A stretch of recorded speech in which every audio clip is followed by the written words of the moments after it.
and it'll be available on our channels, and it's an interactive webinar. So first, I just want to introduce who's joining me tonight, and so we've got Pat Doherty.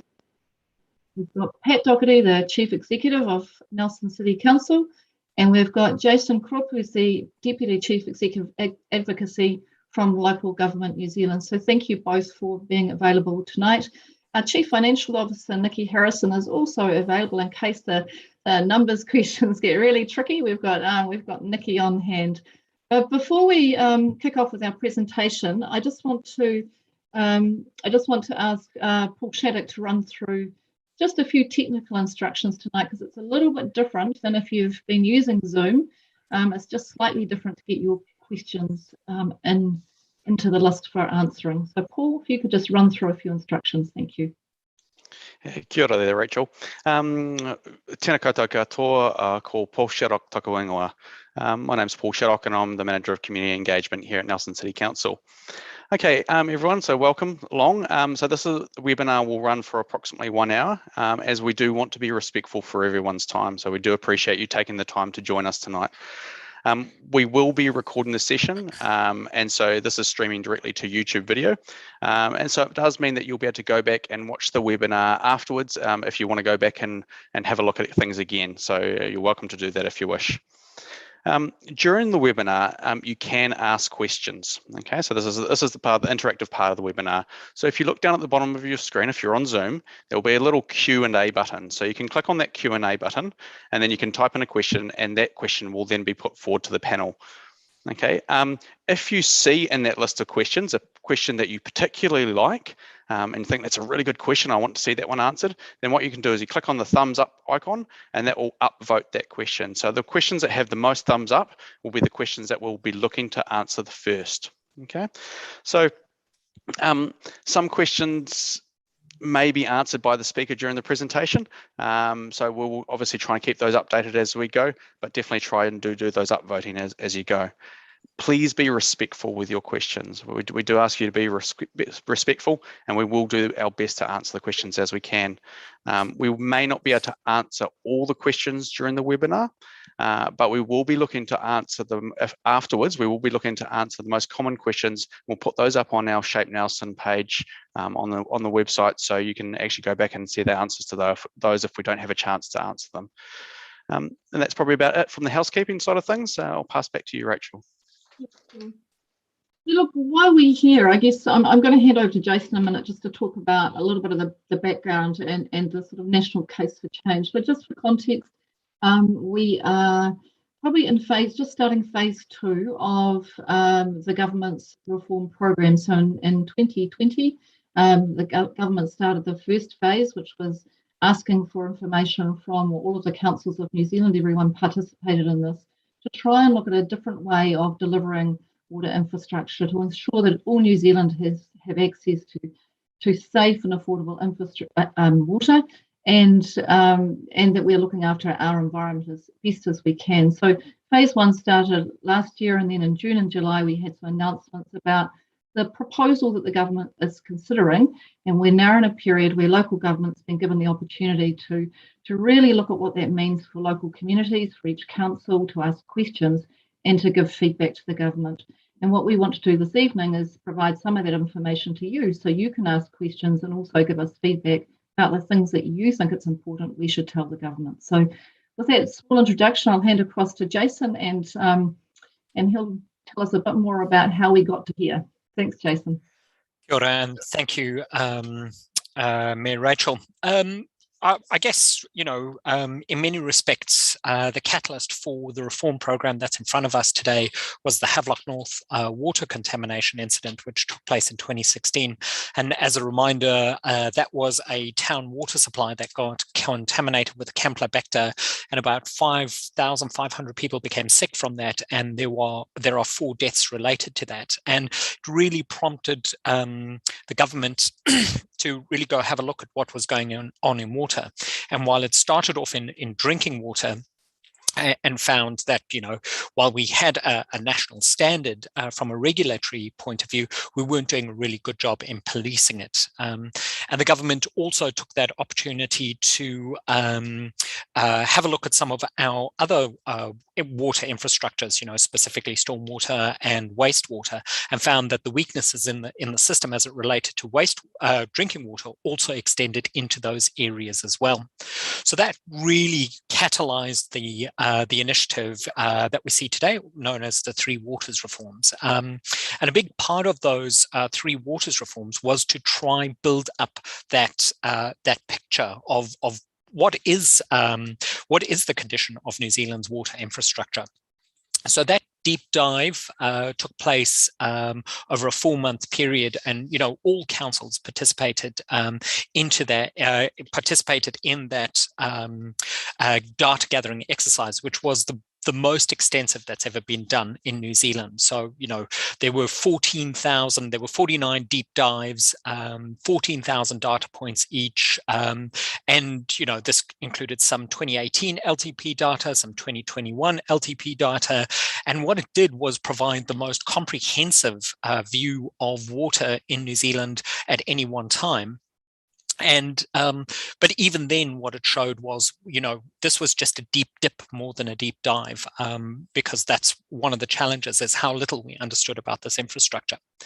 That information was then pulled together and analysed by the Water Industry of Scotland, which is the water regulator in Scotland, who has successfully pursued a reform strategy about 10 years ago. And they did an econometric analysis. And really what it showed us is, relative to the condition of our assets now, the aspirations, the need for growth, the need to make up for underinvestment in previous years, showed that we have somewhere between a 120 billion and 185 billion gap or infrastructure deficit over the next 30 years, and that just looking at that is over the course of that period, that it was going to be challenging with the status quo arrangements around water service delivery to meet that infrastructure deficit. And that is particularly so when it came to small rural and provincial areas where they have a low population, and particularly where things like urbanization mean those communities are older than average. And so that really was the catalyst for reform. And that the analysis showed that when you look at 2051 costs, what you would see is, under some of the reforms and the analysis proposed by the Water Industry for Scotland, they found that if you reformed to sufficient scale and you coupled that with a strong regulatory framework, you could ensure that households would pay a range, under the status quo, somewhere a range between $2,000 per annum or sometimes upwards of $8,000 from there. So that really built a strong case for change for the government, and why they have confidence that to pursue these reforms, because they know the cost challenges that are facing communities. So I'll just hand over to Pat from here. Thanks, Jason. So those costs are between $2,000 per household and over $8,000 per household are in today's dollars, so they're not inflated. And people are having difficulty understanding why our costs should go up so dramatically over the next 30 years, but they really aren't based on business as usual. What the Water Industry Commission for Scotland, WICS, did was they based it on what it would cost us to get up to the current EU standards that are applying in the UK and the EU. But those are the standards where New Zealand's going to end up, and I just want to talk about that a little bit. So following the Havelock North inquiry, a statutory drinking water regulator has been established, Taumata Arawai, and they're going to enforce the existing standards. These aren't new standards, they've been there for some time, but we've never had the enforcement that's going to start rolling out over the next 12 months. And if you've looked at the Water Services Bill, there are maximum penalties there of up to $300,000 for individuals and $1.5 million for organisations. So it's going to be a changer in terms of the way that water supply is delivered across New Zealand and the costs we're facing.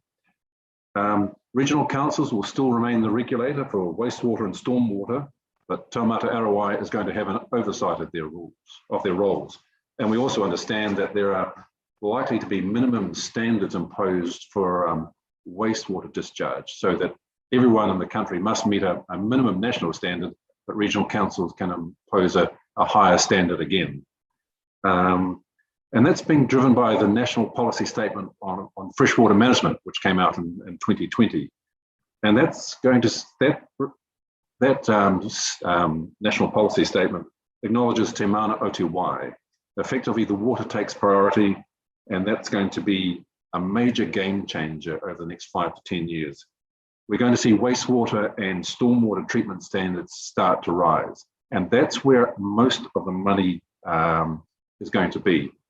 For Nelson in particular, we have very, very good drinking water systems, but, and I'll come back to that later on. So I'll hand back to Jason just to talk about what the government is proposing to help New Zealand through this, this challenging time as standards rise. Thanks, Jason. Yes, just to reiterate what Pat said, you know, the changes that are coming from a regulatory standpoint are already locked in place. You know, we have Taumata Arawai already established and just getting its effective legislation going through the House as we speak. And also we're hearing that regional councils are being given very strict orders from MFE and the Environmental Protection Authority that they have to enforce consent. So there's going to be much greater compliance, and that's really driving costs in the system. And when the government looked at those costs, it was of the view that reform was needed to meet these costs, and that certainly matched the Water Industry for Scotland's experience in this. So what they found is that you know, the way to answer these cost pressures, particularly in those places with small populations, is with aggregating to a higher scale when it comes to water, and using the number of payers within much larger entities to do cross-subsidization. And this essentially means that, you know, metro water users pick up a slightly higher bill in order to cross-subsidize their rural and provincial neighbours for some of the investment challenges they face.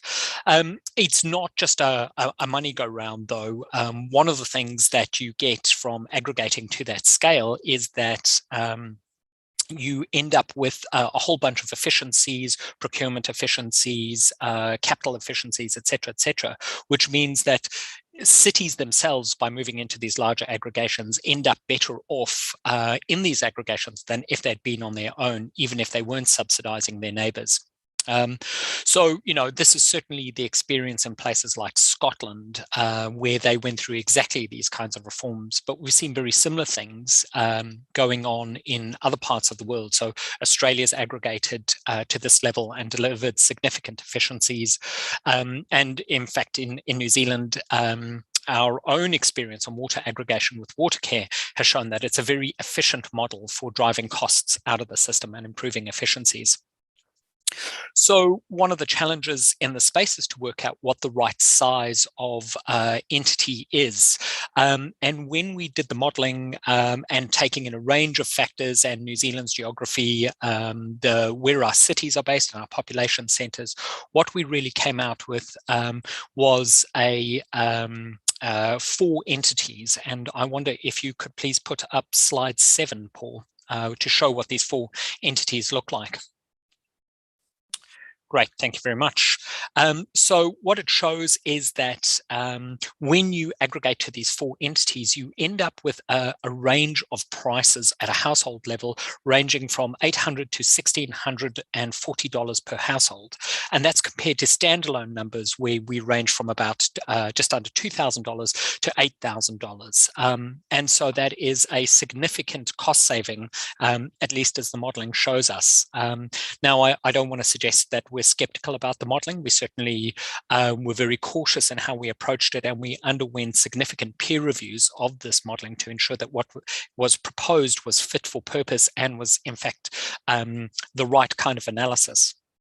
Now, in this map, you'll see that the 4 entities are entity A, B, C, and D. Entity A is Auckland North. Entity B stretches from Taranaki all the way to the Bay of Plenty. Entity C is top of the south and goes through Wellington up the east coast to Gisborne. And Entity D is the Ngaitahu Takiwa. Now, Nelson would obviously be in Entity C, as you can obviously see from the map. And, you know, there was a lot of debate around where these lines would fall ultimately. And one of the considerations in this, in a New Zealand model, is how do the political lines, but also the cultural lines with iwi Māori lie and the tribal lines. So that explains why some of that Ngaitahu Takiwa top of the south divide. Now, one of the things I want to, again, stress in this model is that everybody wins in this model. You know, even if Auckland standalone costs in this are about $1,900 per household per year on average, and if it enters into that entity A, the modelling shows that that'll reduce to about $800. So again, reinforcing that point that even though there's cross subsidisation, everybody wins because of the scale benefits of these entities.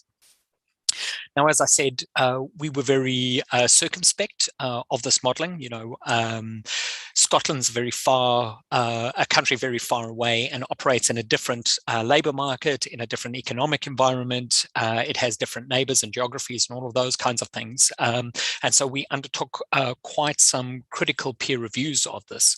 So one of those was the Farrier-Swear peer review, and what it did was look at the assumptions and the methodologies of the model, just to crack it open and make sure it was fit for purpose. And what this found was that that there were significant improvements, that the significant improvements we saw in Scotland are absolutely possible in New Zealand through aggregation and the associated regulatory reforms, and that there was a proved ability to attract and retain skilled management and staff, and that's pretty universal when we've seen these kinds of aggregations in developed world countries. There's more effective procurement functions, because you can not only procure at scale, but you can procure over time, you know, multi-decade horizons, because of the pipeline of work you can put together. And you can also achieve a level of asset level optimization, because you're operating on a bigger geographic scale than just on a regional or a district scale, where you're limited by district boundaries. So you might want to put in a big plant to service 2 districts, as opposed to both districts each producing their own plant. And one of the other efficiencies was there was a reduction in corporate overheads and removing duplication in the system. Now, the other part that we noted about the Scottish water model is that it was based on European standards and European settings. And so Becker were commissioned to do a peer review of those standards and settings, and found that while there were some discrepancies in that, what we found is that even though in some areas the New Zealand model, the New Zealand standards were below European standards, the trajectory of those standards meant we were catching up pretty fast, and so the assumptions were pretty robust. The other thing that the Becker report came out with is to say maybe some of the assumptions around the level of future investment needed in the system by the water industry of Scotland were a bit conservative. The last piece of peer reviewing we did in this space was to look at other models and aggregation models that were developed independently by other organizations. And they took very different assumptions, bottom-up assumptions, came to different outcomes. They came to slightly different outcomes when it comes to price, but what was important for us is that the direction of travel was consistent with what Wix found. And that was done in the Hawke's Bay and also in Otago Southland. So, you know, all things being said, we're pretty confident that what's on the table is a robust solution, having certainly kicked the tires on that. I'll now hand back to Pat.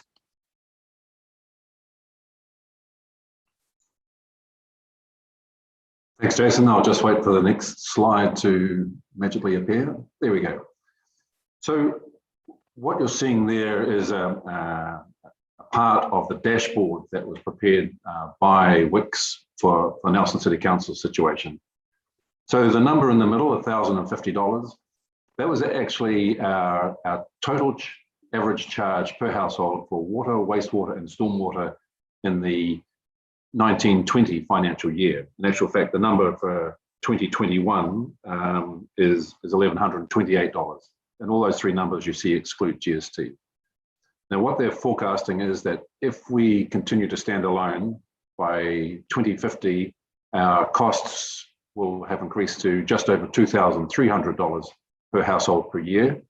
And if we join in as part of Area C, our costs will be about $1,260 per household per year. Again, all expressed in today's dollars terms. Now that $2,330 is actually about the second lowest number in New Zealand in terms of standing alone. And I think that reflects the our geographical advantages. We're a compact urban area with a dense population, and we've also invested a lot of money in our existing infrastructure. So the case for change in Nelson is not as strong as it is. So I have to say that I believe that the national case for change has been made, but the case for change in Nelson is not as compelling. We'd be one of the few councils that could potentially stand on its own, but still there's over $1,000 per household per year difference between the two, which is, it's a big chunk of change to ignore. And it means that we really do have to consider these proposals very seriously. So if we move on to the next slide, one of the things we have commissioned is a piece of work by Morrison Lowe to look at a sensitivity analysis. So Wix has made some assumptions, and we wanted to see if those assumptions were wrong, how much would it change the case? So if you're looking at the green box, the council alone box, on the right-hand side, there's a number 2164 and 2443. So Morrison Lowe made some adjustments for some of the assumptions Wix made, and saw that our number should be somewhere in that range. In actual fact, the number was Wix arrived at was 2,330, which is pretty much smack bang in the middle.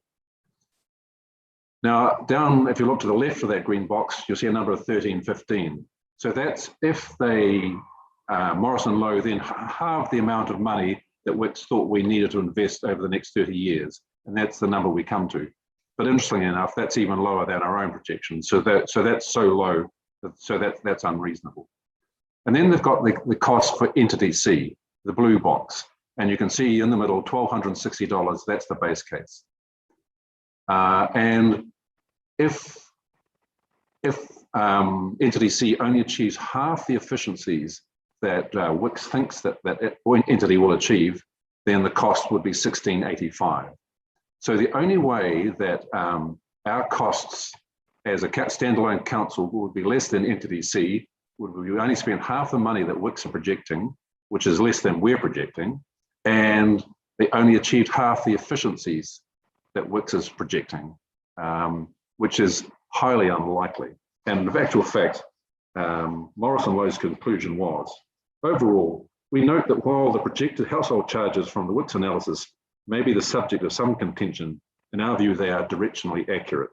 That is, household charges will increase in the new regulatory environment, and Nelson ratepayers are likely to have lower household charges under the proposed entity delivery model than through continued council service delivery.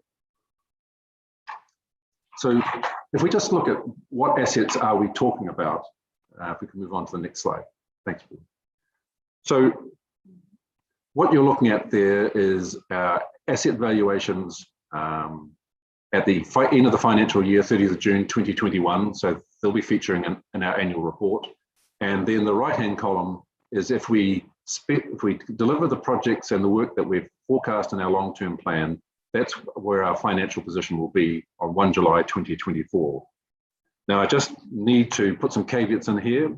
These asset values include land, which has been revalued at current market value, buildings and equipment, which are valued at historical costs, less accumulated depreciation, and infrastructure, which is revalued at replacement costs, less accumulated depreciation. So they are therefore accounting values. But so the accounting value of our assets on 1 July 2024, including our half share of the regional sewage business unit, is $716 million. Now, the other caveat I need to add in here is stormwater is $220 million of that, but we're not sure yet just what stormwater assets would transfer across. There is going to be a difference between stormwater management and flood management, and we haven't seen that level of detail. So $716 million could be the potential number, the value of the asset that would transfer across. Can we move on to the next slide, please? So if we look at the right-hand side here, slide here, which is again based on our long-term plan forecast at 1 July 2024, we will have $191.9 million worth of debt, and our revenue will be $145.8 million, which gives us a debt to revenue ratio of 132%. Now, the reason I'm talking about debt to revenue ratios is because it's an important number for councils. The lower that number is the better. If that number gets too high, then what happens is you're spending too much of your income paying interest and repaying debt, and your operational flexibility is severely constrained. So the next category is our three waters. So we broke that out and looked at how that sits on its own. So that in 2024, we'll have $81.5 million of debt associated with our three waters and revenue of $36.8 million. So the debt to revenue ratio for our three waters is 222%. So you can see that this reflects just how much money our council is putting into its infrastructure assets. It's got quite a considerable debt burden. And if we transfer those assets out, that's what the bottom line is showing. The bottom quarter is showing is our debt would be dropped to 110 million, our revenue would drop to 109 million, but our debt to revenue ratio would be 101%. So if we could just move on to the next slide, please.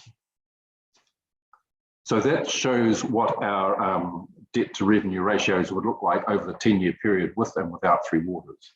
So you can see with three waters, we peak at about 160%, and by the end of the 10-year term, it drops to 140%. Without the three waters, our debt to revenue peaks at about 130% and drops to just on 100% by the end of the 10-year period. So there's been a lot of, and I have to say that all these numbers assume that DIA support our analysis. They're not going to take, if this does go ahead, they're not going to take a council's word for how much debt they've got. They're going to come in and have a good look at the books. But in that we operate closed accounts for these three activities, we're fairly confident that our numbers will stand scrutiny. But I hear a lot of conversation that we're selling our assets. We're not selling them, it's a transfer of assets. So the idea is that we are going to transfer $716 million worth of assets, and we'll receive a check for $81.5 million that we'll use to repay the debt associated with those assets. The idea of selling the assets was raised by the Three Waters Steering Committee very early on in the process, but the modelling showed that if these entities, these water service entities, had to buy these assets, they'd be absolutely crippled with debt and wouldn't be able to deliver any of the improvements that they're being set up to do. And the other thing is that if we sold these assets, then the water users, the community, would start repaying debts they have already paid off once. Council holds these assets on behalf of the community. The water services entity will do the same. I mean, if you sell something, you no longer have use of it. That's not the case here. Today, our community has use of these assets, and the Nelson City Council delivers the services. If in 2024 this goes ahead, Nelson City Council consumers will still be using these assets. It's just the service will be delivered by a water services entity. I also have, there's other questions I'm getting asked as well, and one of them is, will I get a better service with the new entity? These new entities will be better equipped to meet rising standards for wastewater and stormwater discharges. It's also, from the reading I've done, reasonably clear that in Scotland in particular, they are replacing their assets earlier. and increasing their reliability. But that requires a lot more capital investment that councils are constrained to do. So what they focus on is more capital investment, increases reliability, and reduces operating and maintenance costs.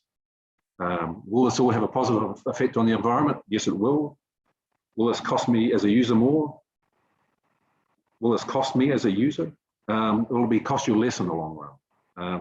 Though I have to say it'll take some time for these efficiencies to be achieved. You can't expect to combine the assets and the operations of 22 councils and expect that from day one they will be up and hitting their straps fully. But you'd expect over a 3 to 5 year period that you'd be starting to see some real uplift in the performance of these organisations delivering what's been promised.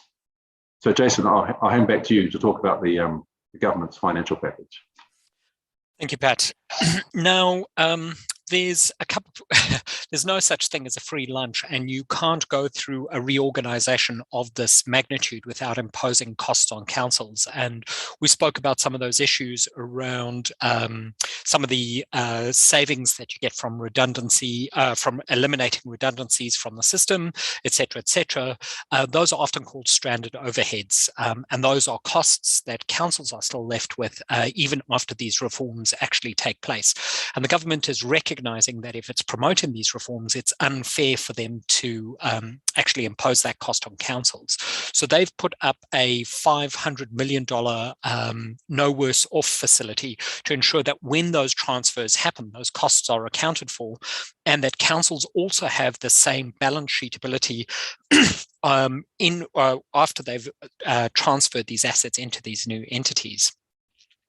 The other thing that the government has done and leveraging or proposed is a better way of putting it, and building on what Pat said, is it takes a very long time for these benefits to actually accrue on the ground. You know, it can take upwards of a decade from what we've seen from the international literature. And what they've said is actually those benefits, if we, it would be a really good thing if we could bring some of those benefits forward so that communities now can enjoy some of those financial benefits from greater efficiency in the system. And that reflects a $2 billion better off package, and that $2 billion better off package is being divided amongst councils, or was proposed to be divided amongst councils according to a financial formula of population, deprivation, and there's one other metric in it which is land area. And basically the idea here is that that funding can be applied to any well-being outcome that councils actually choose. Now, how councils are actually able to respond to this, and if you'll flick to the next slide, please, is the one with the organogram. Yes. Is that it is enabling these entities will have the ability to borrow at a much higher level than councils currently do. And that's just the view of the ratings agencies internationally. If you have a very specialized, dedicated focus on water, they're willing to let you borrow 8 times your revenue. If you have a mixed business model ownership in the form of a council, then they're only willing to let you borrow 2.5 times your revenue. And it's that 8.5 times revenue that allows these councils to make that fill that $120 billion to $180 billion infrastructure deficit.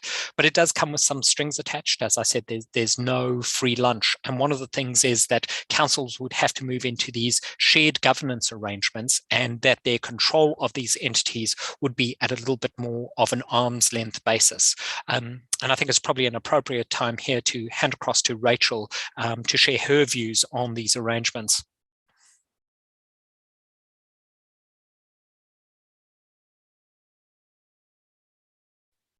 Thanks, Jason. It's just a little bit of adjusting my screen there. Yeah, so this is an interesting diagram, isn't it? And it's I find this diagram very busy, and if I'm looking at the distance between local ownership, knowing that all of the councils will be named owners of the entities, so councils are remaining as the owners of the entities, and the regional representation group, and then the independent selection panel, and then we get to the board of the entity in the orange box. Then I think there is a genuine concern across the local government sector just about how far away that ability to influence, and particularly around things like the statement of intent process that you'll see across there on the right-hand side of my screen. It's a model that's designed to bring forward a relationship, of course, with two components. So we've got the owners being local authorities of the entities, but then we come into the regional representation group. And here we start to partner with mana whenua, with our iwi. And this very much reflects a bottom line from the minister and the government, and that's making sure that we are seeing the Treaty of Waitangi embedded into our structures, and actually it's becoming a very common approach for us to operate with partnering with our iwi, and we certainly do that at Nelson City Council now, and we do that as the three councils across the top of the South Island. So this is here for a couple of reasons, and one, you'll see across right on the right hand side the reference to the Te Mana o Te Wai statement, and that reflects the Water Services bill and the new legislation that's coming through around water and freshwater in particular. But water is water is water in Kao Māori, and that says the water comes first. So this is a way to make sure that the principles and values about Te Mana o Te Wai are incorporated into the operation of these entities. So that's where that's sitting there. In terms of the regional representation group, Nelson City Council would have an opportunity to appoint someone, maybe more than one, maybe part of a person in combination with our maybe our Tītai Ihu councils into this regional representation group. And that's an area that the local government sector is actually asking some questions about and wanting to have a good review of how that process would work. Perhaps trying to get a little bit closer to the actually being able to have direct influence or influence over the statement of intent, seeing if we can get influence around, accountability of the directors back to the councils. And on the left-hand side, you'll see that there is a link from the owners right through to the entity. And certainly these entities, Pat's described them as they will be working in a glass office. So everything they do will have to be publicly reported. They will have to consult the customers. And so we see the customers down here. And I know, Jason, you talk about often this diagram and say, actually, you need to look at it from starting at the bottom, because this is a customer-focused model. It's saying you, the customers who are paying the water bills and needing the services, you actually are the people that are the focus of this model. And so that's really tipping things a little bit on its head. You'd say that through our long-term plan process, that's the approach that we take, and you are the focus of what we do. But I would say that this model will give you, in my view, greater accountability and transparency than actually we have under the Local Government Act processes at the moment. And you'll have, sitting on the left, you see Te Mata Arawai, it's your environmental regulator, and Pat's talked about the regulator before, your regional councils, and we are a unitary council, so we do two functions here, both deliver the water, and then we have to make sure that we comply with what our standards and what we need to do. And then there's the new economic regulator that comes into the mix, and that is a very new initiative for New Zealand, and that is what we see operating in both Scotland and Tasmania and Victoria, and really starting to drive making sure that you as the customers, that we as councils actually get good quality and affordable services at a fair price. And then we have a consumer body again there to represent your needs and be able to influence. So look, it is a complicated model. We have got agreement with, we've been back to the Minister and the Department of Internal Affairs, and we really want to thrash out this model to see if we can achieve some of the accountability, a bit more closeness from the local government perspective without losing the benefits of the model which separates that debt off our balance sheet. So if we were to run it like we do as a council controlled organisation, then all of that debt would actually have to present on our group book. And so we can't on our balance sheet. So we have to be able to separate it out to get the borrowing benefits and get you as the customers the value proposition in terms of the cost of services. So that's probably enough, Jason. It is really complicated, and I think it needs some more work on it. And that's part of the carve out that Local Government New Zealand had with the discussion with the government before we went out for this period, working through as each council to say, no, we weren't satisfied with this at this point in time. It needs some more work. So any ideas you have that you can feed back to us on that would be greatly appreciated. So Jason, is there anything else you want to add at this point, or we're ready for questions? Yeah, just one thing we haven't really talked about, and this is something that communities are very active about, is ensuring that these entities are protected against privatisation. I mean, that's been clear from the government's outset, but it's very much been matched by the views of councils and also communities. The government has responded to this, so that formally and informally is their response. So formally, what they've done is they've set a very high threshold that if any water entity of these proposed 4 water entities wanted to privatise, it would need a 75% majority, which is incredibly high. Now, of course, the power of Parliament is sovereign, and the power of legislation allows you to overwrite that, and that's where the informal protections come in place. Those co-governance arrangements at the regional representative group, which give iwi Māori co-governance rights in this entity, is widely seen as a very effective means of preventing privatisation, and that's because it's backed by the Treaty of Waitangi, and is widely respected as a way of stopping that. So broadly, our view is that those protections are very robust. I think we'll go across to some questions now, team, if you're okay. Thanks very much for the presentations. Look, I hope those of you who are watching tonight found that helpful. There's a lot of information to get through, but I'm really grateful to Pat and Jason for the way they can sort of summarise the key elements. So let's start these questions. And our first one up I've got is from Peter, and he's asking about, and Peter, thank you, you've got quite a few questions, and we'll try and get through as many as we can this evening. You're asking about, should we be with entity C or entity D, and which way do you jump on this one? Pat may want to answer this one, and I'll just tie this one and come back and tie it to maybe other questions through Peter. But Pat, I'll let you have it. So if you look at the costs for each of the entities, the projected household costs in the year 2050, and these are today's dollars, by the way, these aren't inflated dollars. Entity D is the most expensive at $1,640. Then entity C, which will be us, $1,260. Entity B, which is the middle of the North Island, $1,220, and entity A, with Auckland with its intense urban area, $800. So being an entity C from a financial point of view makes a difference of round about another $400 per household per year in today's dollars. So it's a better deal for us to go north.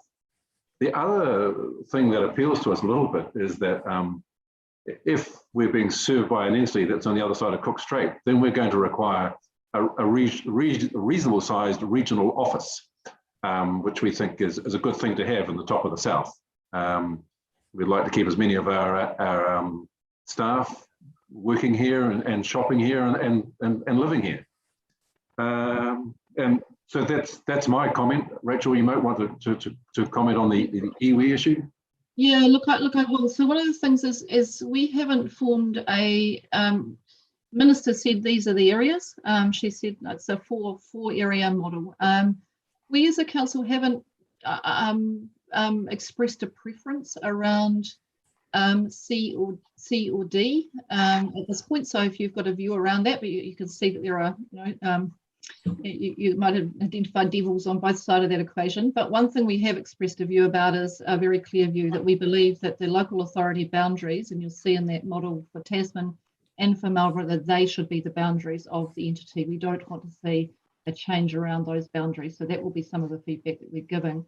I think a little bit later on, there were some questions also around what if the councils on the top of the South Island made different decisions. So the mayors and deputy mayors and chief executives of the three councils have met on several occasions in relation to Three Waters, and we're fairly consistent in our views on those issues. So I think we're reasonably aligned on those issues, but we're equally got some concerns about the model and proposal as it stands. So that's sort of where that one goes. I think further on there's some questions just around the some people would say, well, don't be with Christchurch. Some people would say, don't be with Wellington. But when we get to the scale of what we're looking at, I think the Pat and Jason have run through, that's a benefit for everybody by going up to that scale. Let's have a look. Oh no, the next one is Liam's asking about, okay, yes, so how can Nelson go from standing alone successfully to potentially be able to stand alone? That's a really good question, and Pat's going to answer that one. Yes, I have the feeling those are my words, so I suppose I should answer that. Thank you so much. So this comes back to the increase in standards for fresh water and rising wastewater standards. So and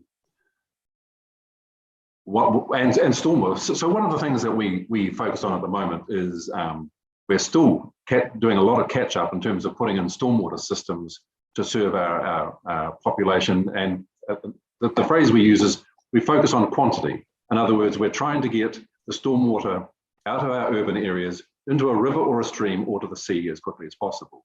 And what we are now facing is that we're also going to have to make sure that stormwater is of an acceptable quality, which means we're going to have to start treating some of the low flows. And that's going to be very, very expensive. I expect that over the next 20 or 30 years, it's going to get harder and harder to discharge wastewater into a freshwater environment. And I'd imagine it's going to get even just as challenging to discharge to a marine environment, which may mean more land disposal. That's going to be blindingly expensive. And I suppose one of the questions we have to ask is, can we afford to run two treatment plants, one at Nelson North and one at Bells Island? Would they better be combined? Because the other thing that's getting very expensive is just getting the consents for these outfalls. So that's why I'm saying that we're doing just fine on our own at the moment. But that as those rising standards continue to bite, and let's not forget climate change and all the effects that's going to have, drier summers, more intense rainfall in the wintertime, costs are going to go up. And the modelling is that if we join an NTDC 1260 and if we stand alone 2,300, you know, that's, as I said, it's $1,000 a year per household difference in 30 years' time. That deserves a discussion. Are we better to stand alone or not? It's quite a price. Pat, I think that climate change point is well made because one of the things we did in a time when we didn't think that climate change existed was we put a lot of wastewater treatment plants in coastal areas because they're great at dispersing the smell from wastewater treatment plants. But of course, those are right on the front lines of climate change and sea level inundation. So there are significant costs loaded into the system that are going to rise over time as the effects of climate change wash up on our shores. People in Nelson will probably know where their wastewater plants are. Certainly right there on that coast. Now, Peter's got a question here about the regional representation group. We talked a little bit about that earlier on, Peter, but yes, essentially this is the reflection of Tana Otiwai, the value of water to mana whenua, to iwi. I think this is built for this model, so it's a consideration within this model. But yes, there has been, you know, in the time that I've been involved in local government, which is, you know, coming up to my sort of 15th year, there has been quite a significant change in the governance and participation of Māori, and it is very much the direction of New Zealand. I think the next one is you asked about the economic benefit to around entity C and D, and this is the Wellington issue, and where would we be better off? And I think we've kind of covered that as well, to say we're better off in C, but that still means we've got to sort out how we get the good direct influence. One thing that I will say is that the starting position for these entities will be our long-term plan. And we worked very hard on our last long-term plan to make sure that we'd thought carefully about our Three Waters infrastructure. I will say that it doesn't have all the things that I wanted in it. It's short about, immediately I had to forego about a $5 million investment in the regional sewage business unit because our debt levels were starting to get really press up at the top point. So that's a good starting point, and we will be seeing those go through, and then we'll be looking for essentially to be the writing the plans that we need for the placemaking and looking after the assets and the people that we have in the environment, and the entities will be responsible for delivering those. And that economic regulator will be a critical part of this, of making sure that every community is getting value for money. Let's go to the next one. I think, Stan, you're next up, aren't you? Yeah, Stan's got a question about Scottish Water's performance. So, Pat? So the organisation that's doing the review for us is the Water Industry Commission for Scotland. So they are not Scottish Water, they are the economic regulator. They are the ones who look over the shoulder of Scottish Water and make sure that their investments are wise, and have put the pressure on them to reduce their costs by 45% over the last 20 years. But as for Scottish Water itself, when they inherited their systems, they have a lot of mixed stormwater and sewage systems, similar to the situation that Auckland is in. And unpicking those is a very slow and time-consuming and expensive process, which they've made some progress on, but what we're being told is that Scottish Water are assessing that their cash investment over the next 20 years to tackle those problems is probably going to go up by another 50%. They've made good progress, far more progress than they would have if it had been all the standalone councils trying to grapple with it individually. But no, they freely admit that they have not got to where they need to be yet. And all those overflows are publicly reported. This is not some surprising discovery. This is something they have to report to the environmental regulator, or they have to report every year. Thanks, Pat. Next question is from Liam. And Liam's asking, is it true the water regulator will be coming to test the quality of the water? And in that case, why don't we wait? Jason, want to have a go at that one? Yeah, I do. Yes, I mean, one of the tragic facts about New Zealand's history is how lax we've been when it comes to drinking water testing. And, you know, the Ministry of Health, for example, was the drinking water regulator until very recently. In fact, I think it is just in the last kind of couple of months, while it still is that, and didn't take out a single water infringement notice. And so that includes Havelock North. So in standing up a new water regulator, there's a very clear direction to actually do this testing and self-reporting and ensure that there is compliance. However, the one thing that is very clear and is written in the legislation is that the monitoring next to that level of compliance will be done on the strictest basis. The term technical non-compliance is going to be a thing of the past. It's just going to be non-compliance.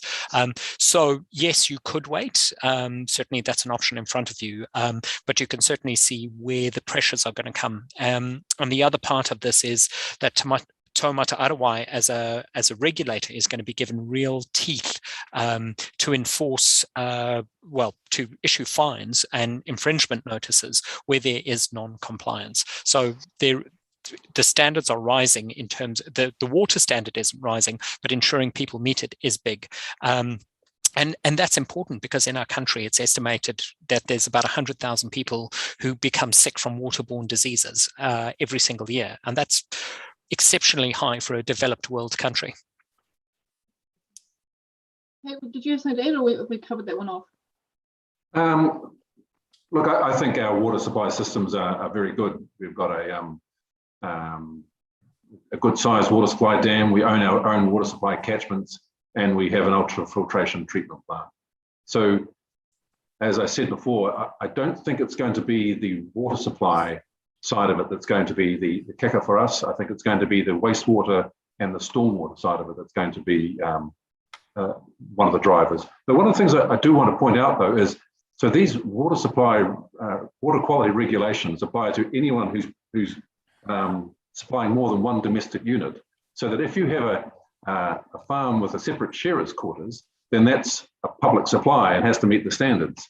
And one of the catches in this bill is that if the person running that supply can't meet the standards, they're allowed to come along to the water supply entity, which is either the council or water service entity C, and say, take us over, please. And so there are going to be extra costs as councils or water service entities pick up those responsibilities.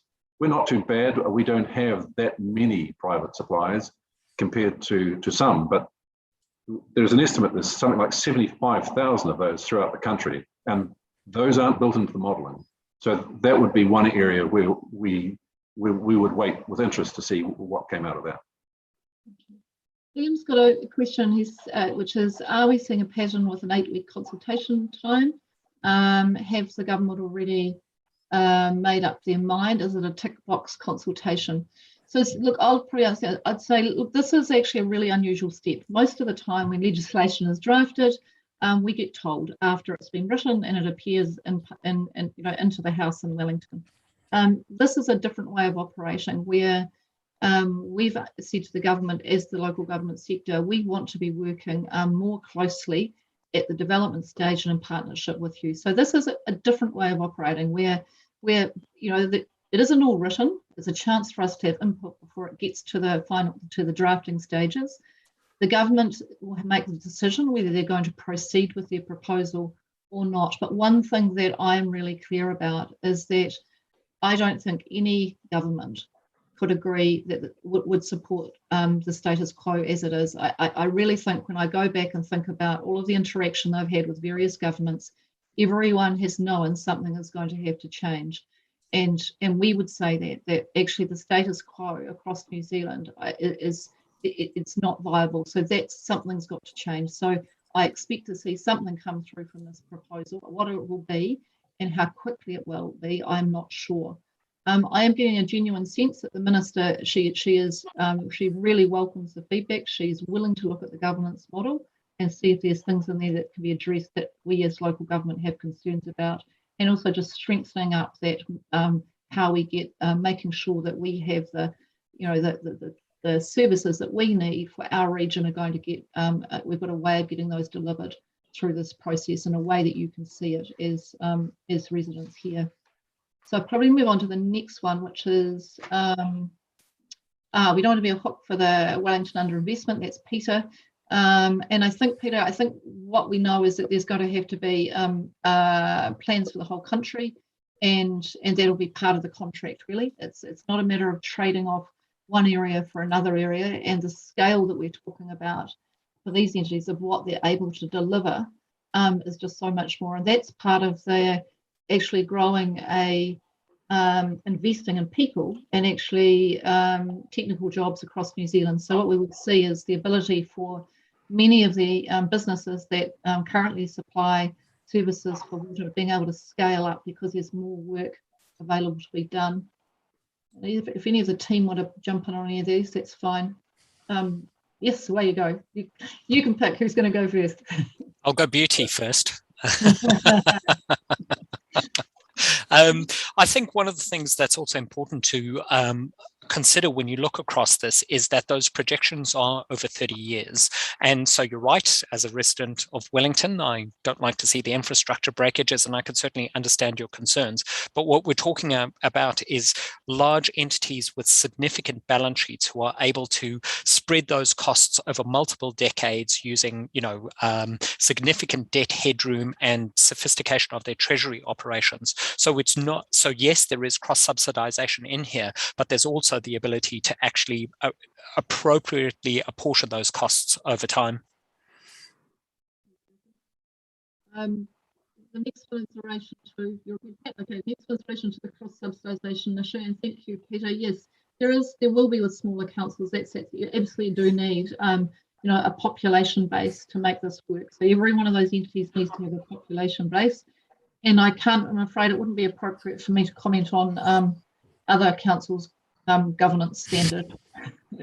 I'll leave that. Jason's a ratepayer, probably he might have all to say about that. Pat? So one of the things that DIA has been very concerned about is Scottish Water initially was 3 organisations, but they didn't give it enough thought when they set it up. So one of them had Edinburgh, one of them had Glasgow, and the other one covered the north of Scotland. And the prices in the north of Scotland were horrendous, and the only way to solve it was to amalgamate them into one. DIA like the idea of having smaller entities. They're still a little bit more flexible, and also you can then benchmark one against the other, which is always a useful way to set up competition. So you need a big urban area, and Wellington is one of them. And yes, there may be some funding goes in there for a few years to catch them up, but I would think for the next 70 years, the rest of the of Area C is going to benefit from the presence of Wellington in that mix. It's everyone wins, just some win more than others.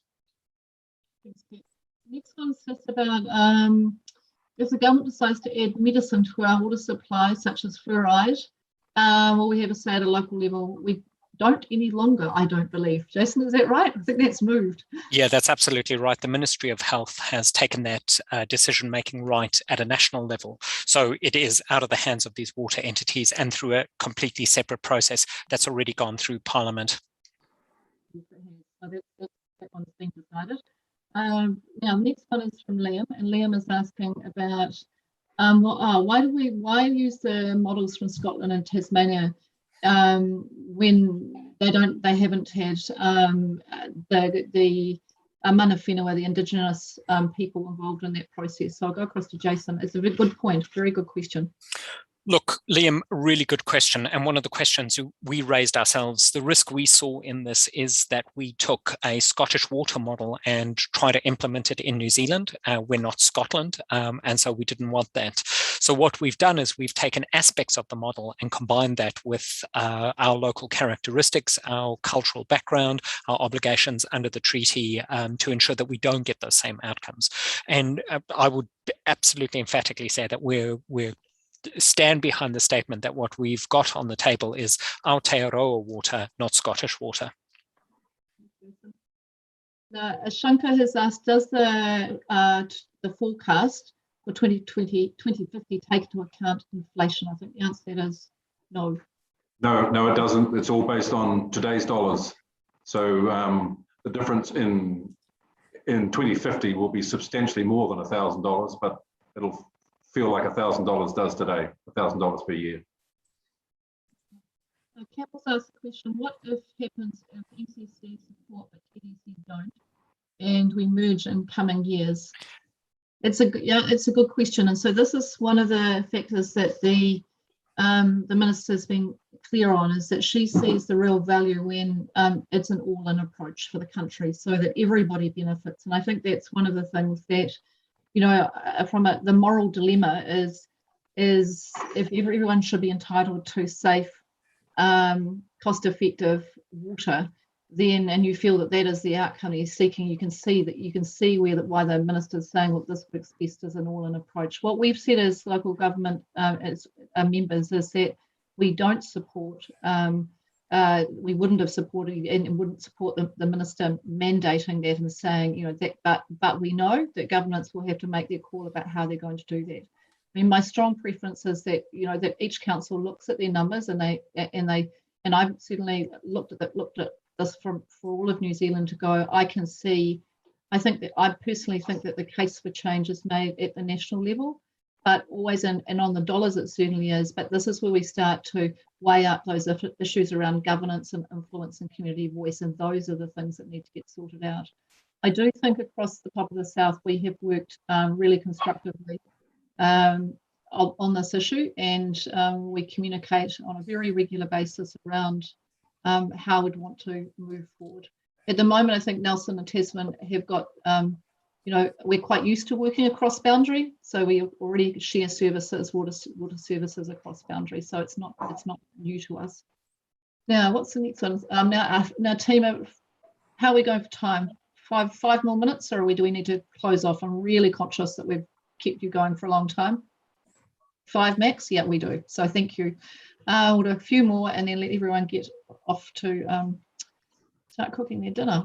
Somebody started mine. I don't think so though. What happens? Oh yeah, you've done that one. Yes. Okay. If we join the national scheme, no, they're jumping around here. If we join the national scheme, is there any protection against the entity then selling the assets and networks to another party? Jason. Yes, is the answer, in that these won't be private entities, so to speak. They will be statutory entities that are established in legislation who will have a charter and restrictions on what they can do. And one of those restrictions will be the need to hold these assets in public ownership on behalf of communities. And what will happen is that councils within these entities will hold equity in these entities, and they will also be there to ensure that that doesn't actually happen. Next question is, do you consider advertising on TV as a water reform cartoon like a true representation of British? What I would say is, I think there would have been more effective ways of communicating the objectives of the proposal and engaging people. Certainly the cartoon was not well received by the local government sector, and I don't think it was a fair reflection of actually the way that we approach our water infrastructure and the decisions around that. So we have had a undertaking that there will be some better public communications that focus on the issues. So I think that's Liam, a reasonable observation. I know for many of the public, many of you have told me how offended you were about that advertising, and that has definitely been communicated back to the government. Now, Stan, what effect will transferring the infrastructure assets have on the council's ability to raise and maintain finance, given the sharp decrease in capital assets in their balance sheet? Another really good question. Yep. Right. Pat. So I'll go first, and Nikki Harrison, our group manager, is listening, and I'm sure she will appear magically if I go off script. But I did talk about our debt to revenue ratio, which is more important for a council than its debt to asset ratio. We have a lot of assets that are worth money, but don't earn us a lot of money. We own a lot of roads, a lot of swimming pools, parks, etc. And so that's why we're much more focused on that debt to revenue ratio. If that gets too steep, that's when we start to get into trouble. We have a self-imposed cap of 175% for our debt to revenue ratio, and you can see that even with Three Waters, we stay comfortably below that, but with Three Waters out, we move even further down, and our debt to revenue ratio improves. So no, it won't adversely affect our operations, we don't think.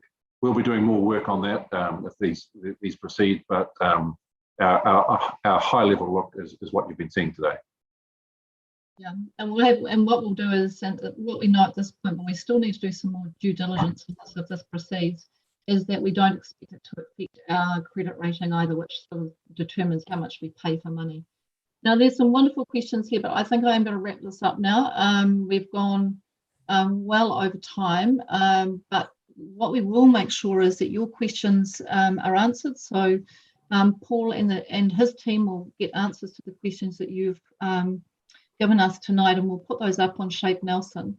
I want to really thank you for the questions. It actually is really helpful for me as mayor, and I'm sure that Pat will and Jason find this really helpful as well. It's actually quite consistent, really good questions. So we thank you for that. If there's anything else that you think you want us to think about, anything that you think we should be feeding back to the government, then please use our Shape Nelson website to give us that information, or you can email through. And thank you to all of the people that have been emailing me. It really does, it actually is really good that you care about what council's doing and care about your community. So thank you very much for the contribution that you've made to tonight's webinar as the public of Nelson. I would say that we will be having a report coming to the council meeting next week. It's not a report where we have to make a decision about being in or out of this proposal. No council's being asked to do that. And in fact, we haven't got enough information at this point to actually be able to make that decision. There are still parts we need to see around the economic regulator, how the customer protection is going to work. So there are elements there, and we'd want to do some further work, as I said, definitely on that governance model. So next week's report will be to note that we've gone through, we've we've understood the information that is there for Nelson. We've got perhaps some areas where we've got further questions for the government, and we'll be giving our feedback on the parts of the proposal that we think need to be improved. So that's the process that we're at then. And then the proposal will, Cabinet will have to make some decisions after the 1st of October about what they're going to do next. And we hope that they will continue the really strong engagement that they've had with the local government sector and work through the next steps. So I think that probably wraps up everything for tonight. And again, I just want to thank Jason. Thank you. You've been incredibly generous with your time for Nelson City Council, and we really thank you for that. And yeah, it's a huge effort. You've been probably to every town, city, and village of New Zealand over the last 6 to 8 weeks. So thank you for the time you spent with us. Pleasure's mine.